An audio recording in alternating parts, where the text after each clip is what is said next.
इज्तिमाई कराची में क्योंकि मार्च 10 होने जा रहा है एक शानदार dinner Islamic society of one की जानिब से to raise the fund for the Islamic Society of Wan the project Grand Masjid का Grand Mosque का, जिसमें Atif Aslam is coming first time ever to have dinner with Atif Aslam and to listen to him on youth literacy development.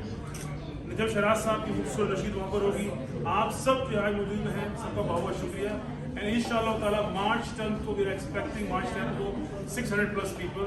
Bilal आप क्या कहना चाहेंगे इस project के लिए हमारे जी? पहले तो आप हमें शुक्रिया कि आप लोग आज तशरीफ लाए, और सबसे ज़रूरी बात है कि ये प्रोजेक्ट जो है इसके पीछे जो बैकग्राउंड में तमाम लोग काम कर रहे हैं वो तमाम वॉलंटियर्स हैं, और इस प्रोजेक्ट से जो भी टिकट स्पॉन्सरशिप डोनेशंस वो तमाम ग्रैंड इस्लामिक सेंटर प्रोजेक्ट में जाएंगे, जिसके 3 अहम सतून हैं.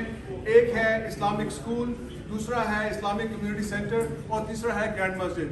और इसके साथ जो इशाई तरतीब दिया गया है इसका अहम मकसद है कि अवेयरनेस को शेयर किया जाए ऑन यूथ लिटरेसी डेवलपमेंट, जिसमें हमारे साथ शामिल हो रहे हैं आतिफ असलम और नजब शराज. तो आप लोगों से खास दावत है कि आप लोग 10 मार्च को शाम 6 बजे मिसिसागा कन्वेंशन सेंटर में तशरीफ लाएं.